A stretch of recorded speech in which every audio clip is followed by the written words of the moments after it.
Six pack biryani.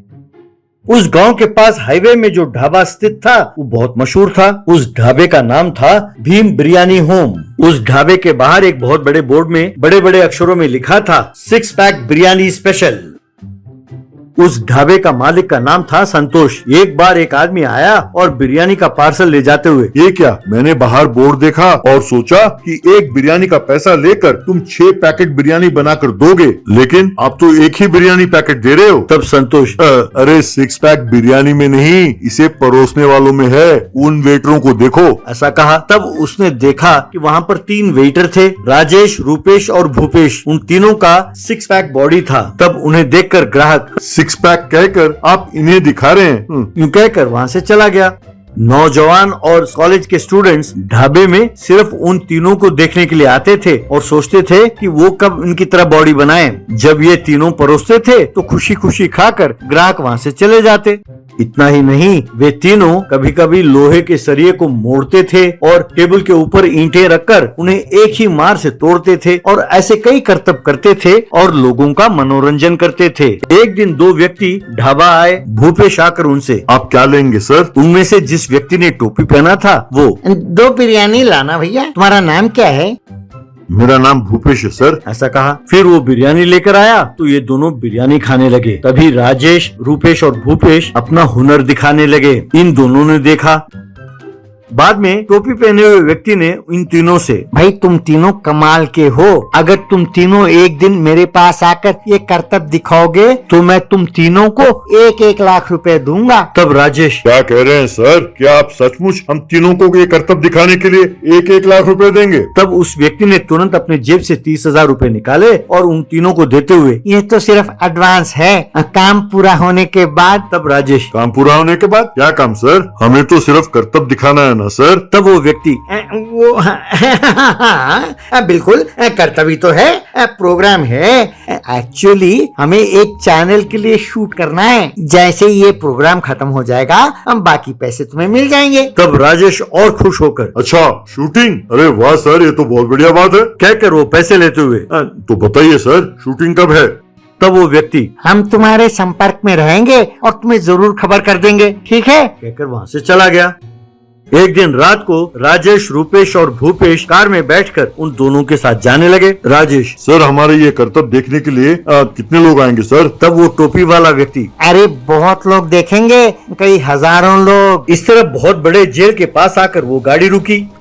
सभी गाड़ी से उतरे। भूपेश, ये क्या सर, यहाँ इतना अंधेरा क्यों है? नाइट इफेक्ट का शूटिंग है क्या? टोपी पहना व्यक्ति, हाँ, इससे ज्यादा रोशनी नहीं होगी, इसे एटमॉस्फेयर कहते हैं। बहुत कम रोशनी होगी, आजकल यही रिवाज है। जैसे जैसे तुम्हारे कर्तव्य बढ़ते जाएंगे रोशनी धीरे धीरे बढ़ती जाएगी। अब तुम्हारे प्रदर्शन के लिए तुम्हारे सामने वो मंच है, वो जो जेल का सेट बनाया है इसी के लिए बना है। अंदर हर कदम कदम पर CCTV कैमरा रखे हैं जो तुम्हारी हरकतों को रिकॉर्ड करेंगे। तुम तीनों को एक बहुत बड़े डंडे को पकड़कर उस दीवार को फाड़ना होगा। दीवार फाड़कर तुम्हें 112 नंबर के कमरे में जाना होगा। उस कमरे में सलाखों के पीछे चक्रधर चौहान नाम का देशभक्त कैद है। वो बहुत बढ़िया एक्टर है। तुम तीनों को जाकर उन्हें बचाना होगा और चुपचाप उन्हें बाहर ले आना होगा। ये हमारा पहला एपिसोड है, इसमें तुम तीनों हीरो हो। भाई तुम्हें अपना ताकत का प्रयोग करना होगा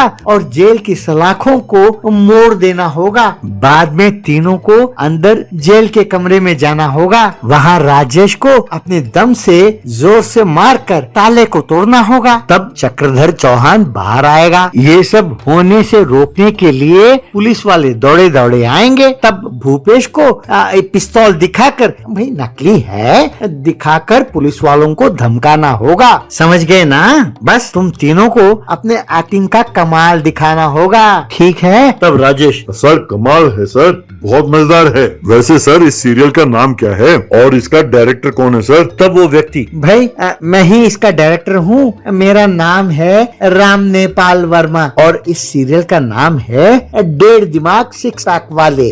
तो तुम तैयार हो? ओके, स्टार्ट कैमरा एक्शन, ऐसा कहा।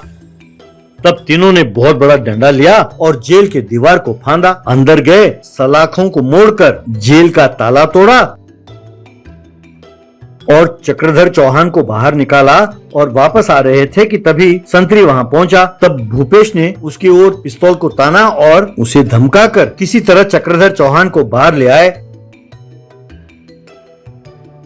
अगले दिन सवेरे तीनों हमेशा की तरह ग्राहकों को बिरयानी देने के बाद अपना कर्तव्य दिखा रहे थे कि तभी पुलिस जीप आकर वहां रुकी। जीप से इंस्पेक्टर और पुलिस वाले उतरे और सीधा ढाबा के अंदर आए। इन तीनों से इंस्पेक्टर, बंद करो ये सब। तुम तीनों ने मिलकर कल रात को इंटरनेशनल स्मगलर चक्रधर चौहान को जेल से छुड़ाया और अब यहाँ आकर बिरयानी सर्व कर रहे हो। क्यों? तुम तीनों उस इंटरनेशनल गैंग के मेंबर हो ना, और यहाँ हुलिया बदल कर बिरयानी सर्व कर रहे हो। तब वो तीनों एक दूसरे को देखकर हंसने लगे और यानी अभी तक एपिसोड जारी है। क्यों सर, क्या ये क्लाइमैक्स सीन है? तब इंस्पेक्टर ने लाठी से उन्हें बहुत मारा और अरे कमीनो, ये तुम्हें टीवी सीरियल नजर आ रहा है। ऐसा कहा। तब रूपेश, सचमुच के पुलिस की तरह हमें क्यों मार रहे हैं सर? तब रूपेश, पहले हमें वो सीसीटीवी कैमरा के फुटेज तो दिखाइए, देखते हैं हमने एक्टिंग कैसे की है। इंस्पेक्टर ने फिर से उन्हें मारा और अपने मोबाइल फोन का रिकॉर्डिंग उन्हें दिखाया। इंस्पेक्टर, लगता है किसी कमीने ने तुम्हें ये विश्वास दिलाया कि ये टीवी सीरियल का शूटिंग है और तुम तीनों से ये हरकत कराया। कमबख्तो, अब चलो जेल, कहकर फिर से मारने लगे। तब वो तीनों, बाप रे सर, ये सब उस राम नेपाल वर्मा ने किया है। उसी ने हमें हीरो का एक्टिंग करने के लिए कहा था सर, और हमें अपने साथ ले गया। हम कुछ नहीं जानते हैं सर, हम बिल्कुल सच कह रहे हैं सर। तब उन्हें मारते हुए पुलिस उन्हें ले गई। तभी ढाबा में बैठे लोग, इसीलिए कहते हैं बदन के लिए वर्जिश करने से कुछ नहीं होगा, दिमाग का भी वर्जिश करना चाहिए।